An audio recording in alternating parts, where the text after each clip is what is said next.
Christmas Storybook collection.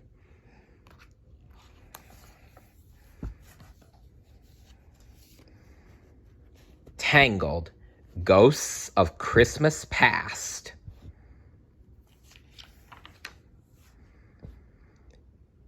It should have been a joyous time. Christmas was coming, Rapunzel's very first Christmas since returning home to the castle. She had spent every Christmas locked away in Mother Gothel's tower since she was a baby. The castle halls were decked with boughs of holly. The butlers had chosen the royal Christmas tree. Everyone did their best to spread holiday cheer. Even the crankiest townsfolk were merry. But in the royal family, one person was not ready for a happy holiday. "No way. Said Rapunzel. "I refuse to celebrate Christmas." "What?" cried Flynn. "Why don't you want to celebrate the most wonderful holiday of the year?" Rapunzel looked shocked. "Wonderful," she said. "I think you mean terrifying." "What are you talking about?" As Arnold would say in this moment, "What you talking about, Rapunzel?" But seriously, that is what he would say. "What you talking about, Rapunzel?" Flynn was confused until Rapunzel shared her memories of Christmases spent in Mother Gothel's tower. "You know how it is," Rapunzel said. "There's all of that eerie Christmas music. Mother Gothel sang it nonstop at Christmas time. I hate chanting and growling." That didn't sound like any Christmas music Flynn had ever heard, but he let Rapunzel continue.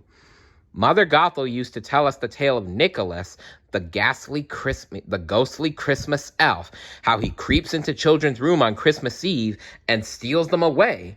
It kept me up at bedtime." Rapunzel sighed and shrugged. "But I guess that's why all kids have trouble sleeping on Christmas Eve." Of course Gothel would tell her that. You really ruined Christmas for her, Gothel. You know that?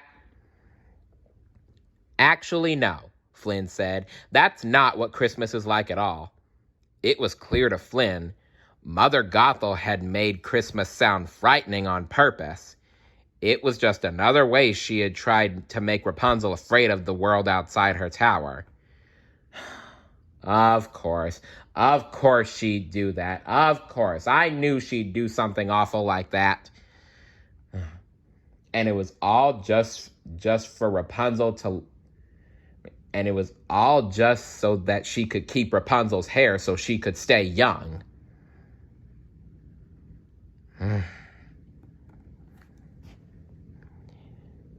Shall we continue? He smiled, taking Rapunzel by the hand. "You know what?" he said. "I'll show you what Christmas is really like. Come on." Flynn took Rapunzel outside the castle. She seemed unsure and a little skittish, but Flynn reassured her. "Just look around and listen," he said. "Does this seem like a spooky holiday to you?" They passed a group of children singing Christmas carols. The sound was sweet and soothing. The words were all about hope and joy. It was like no Christmas music Rapunzel had ever heard before.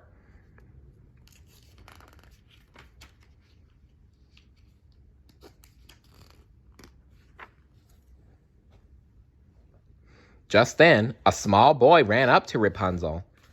He held out a package wrapped with a bow. "Merry Christmas, Princess Rapunzel," he said. "I made this for you." But Rapunzel didn't take the gift. Her eyes widened in alarm. "Trick package! Duck!" she cried, diving for cover behind a low stone wall. She peeked out warily from her hiding place. Flynn and the children stared at her in disbelief. Oh no. Another one of Gothel's stories. Ugh. "It's not a trick," Flynn said. "Just a gift." He opened the box. Inside was a hand-woven crown of evergreens, Slowly, Rapunzel walked over to him and took the crown. She placed it on her head. "A real Christmas gift," she said as if she hadn't heard of such a thing. Not an exploding trick package?" She knelt by the little boy and took his hands in hers. "Thank you so much." "See, Rapunzel? Christmas isn't bad. It's just a wonderful holiday.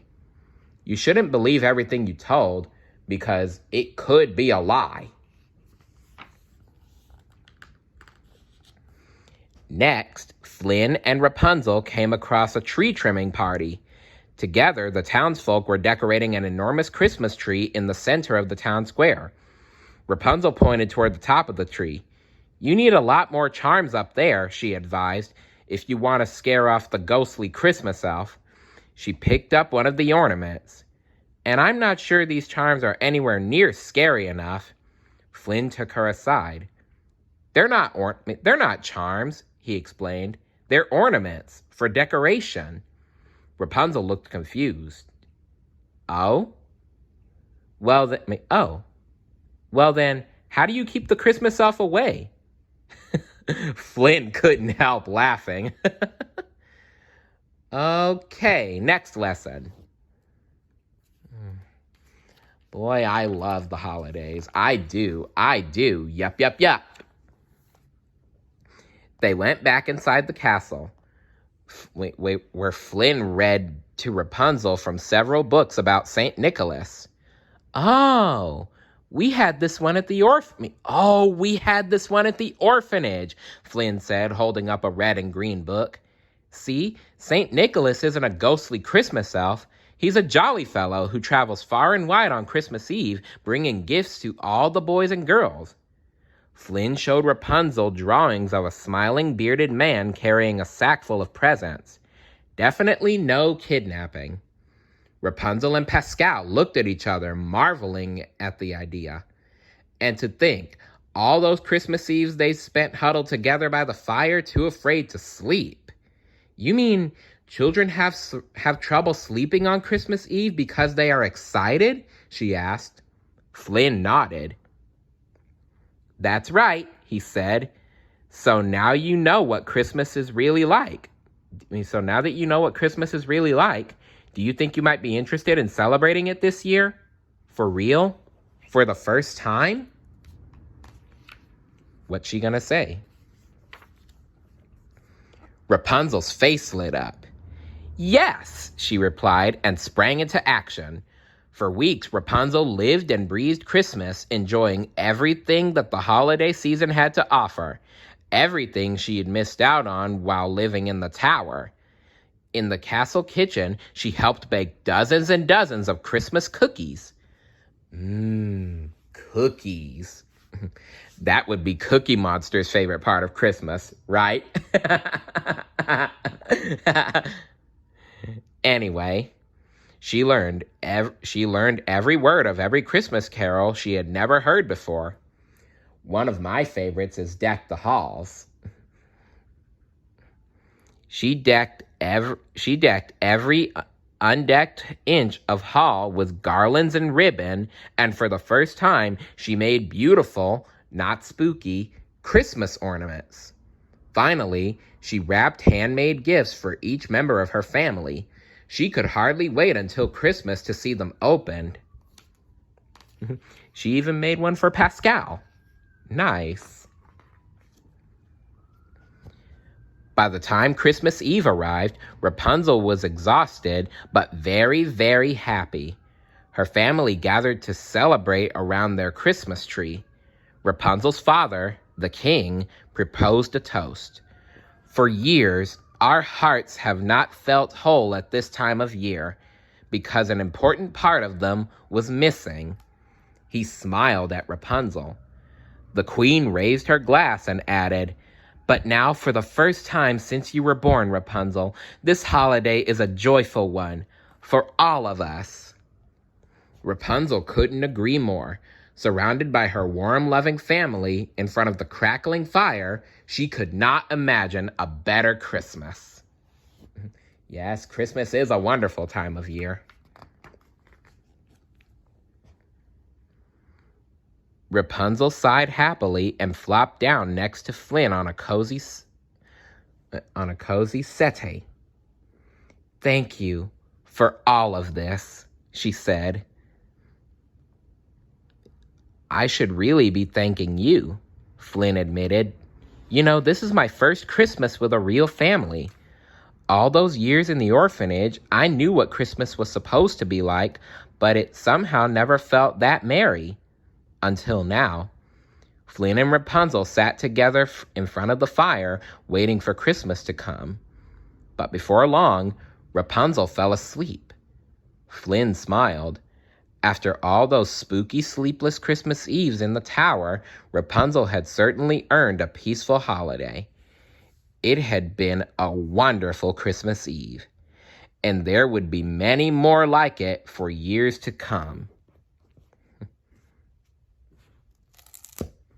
The end. Remember, don't believe everything you hear, because it could just as well be a lie. See you later. Bye.